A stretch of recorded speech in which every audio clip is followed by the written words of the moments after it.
The main thing that we want to focus on is getting the swing under 1 second. That's where I kind of see where people struggle is the tempo might be good, but they might be taking longer than 1 second. The research that I've done, and especially with tour players, is that they're always under 1 second.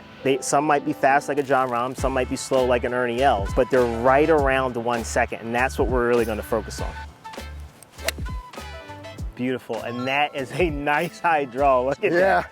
That was perfect. So we've got Lewis Kelly, who is the playing professional at Golf Mills Golf Club, with us today. How you doing, bro?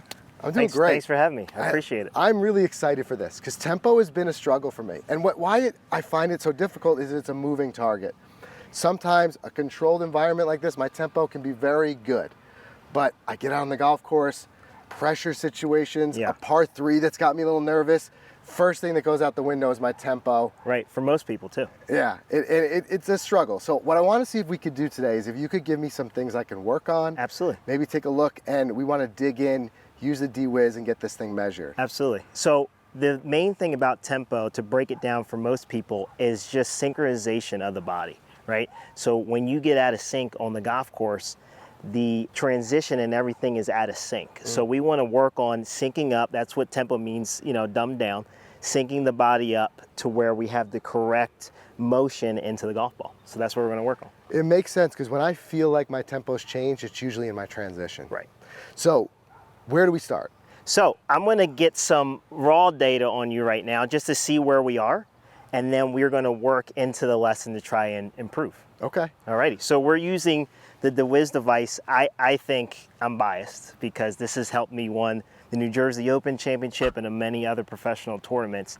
I use this to monitor where I am and then also make improvements to what we're going to do today. Perfect. All right. So I'm wearing it here. We've got everything set up. So we're just going to take a couple swings, and this will be measuring my tempo, you're saying? Correct. So you're going to wait for the beep. So anytime you get this device in hand, you have to stand still so it can calibrate where it's going to start, and then I want you to swing. Okay. And then you just want me to take my normal swing? Absolutely. Okay.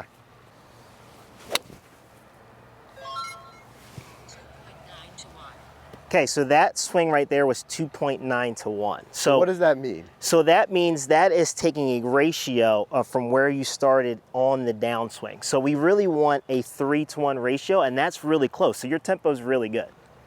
So let's hit another one. Okay. Beautiful. 3-to-1. That was a perfect swing, 3-to-1. So that's what all the tour players have in a generic sense, right? A Jon Rahm's going to be quicker. Ernie Els is going to be much slower, so you have a different range in there. But if we pan to the D-Wiz here, we can see that it was a 3-to-1 tempo. It breaks down incredibly. So backswing was 0.74 seconds, and the downswing was 0.25 seconds. So we have a great ratio of backswing to downswing. So that was perfect. So now how much of it is general, like there's a general window where you should be versus exacting? What I mean by that, you mentioned a couple of different golfers. Yeah. Should I be trying to fit into a certain mold, or is there just a tempo that's right for me individually? Now, everybody has a fingerprint, right? My fingerprint is different from yours. So I don't like to generalize people in one bucket, if you will. I just try to take what you have, your fingerprint, your swing, and we just try to marry it close to your tendency. So if I notice anything out of whack, let's say it was 4-to-1 or 2-to-5, I'm going to try to get you to where your fingerprint is. And that's what we do on the range, right? There's no pressure here. You don't have to stick it to a green. You're not hitting over water. So this is a great way on the range to see where your fingerprint is, what your DNA is, and then we're going to try and improve that. The main thing that we want to focus on is getting the swing under 1 second.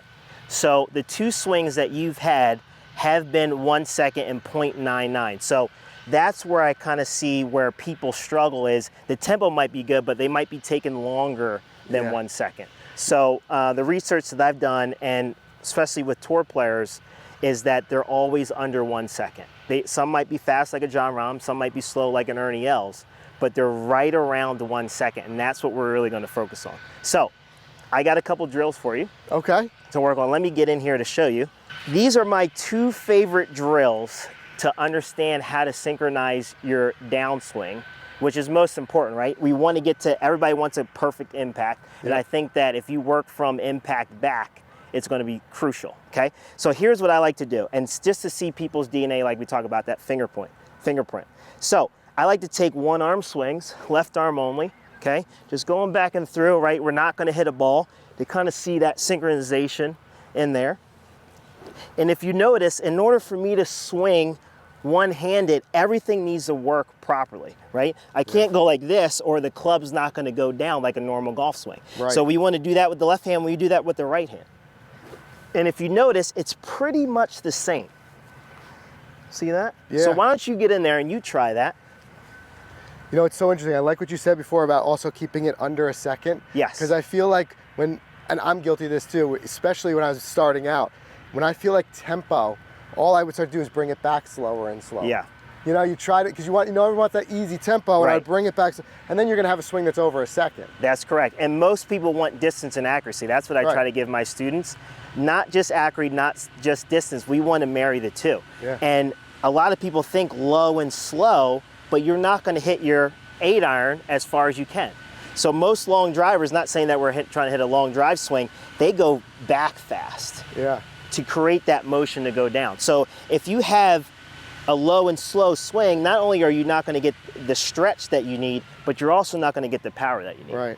Okay. So now we're going to take a couple of one-handed, like you said, start with the left so hand. we're just doing practice swings, continuous motion. Good. So as you're doing that, let's just do 10 here. Talk to me about what you feel. So what I feel is it feels like a good sequencing warm-up, because I feel like I have to start with the lower body. I like that. Because if I start with the upper, like I get out of... Correct. You know And what you I mean? see the club is out of control. So Right. another thing that we want to do, especially with tempo, is we want to stay in control. If you look like a Rory McIlroy, he can swing as hard as he wants. He's always in perfect finish, right? Right. And that he has a great tempo. So he's worked on that. And you can't do that if you're jerking all over the place, right? Right. So I feel like it's good. I got to start with my lower body and then let that just bring the club around. Okay, let's do It two almost more and feels then like a tennis, like a yeah, one-handed back. I like that. So Yeah. let's do the right hand.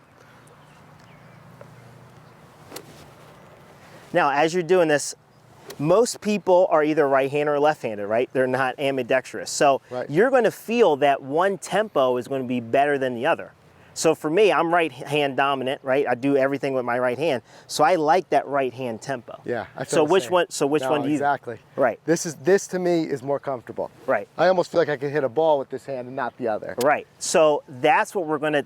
I feel like your DNA is. So we're gonna try to match that up. And I want you to think about when we hit a couple balls, right hand only to kind of see where your tempo is. Gotcha. Okay. So let's do just a couple more with the right hand because you like the right hand. Yep.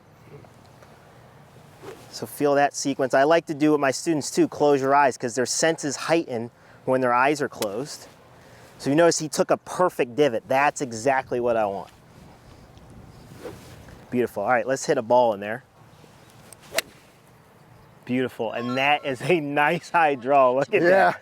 That was perfect. So that was 2.8 to 1. So that was perfect. 0.75 on the backswing, 0.27 on the downswing, and just at 1 second. It was 1.02.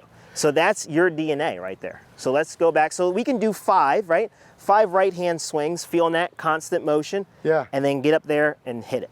You know what? The other reason why I like this is because I'm thinking I could do this on the course. Right. Because I know now, I've played enough to know where the pressure situations are. Right. I know where I'm getting a little intense. Right. So I'm thinking on those, if I step up to that, like I said, that par 3 when I don't know if I've got the right club. Right. And I just Right.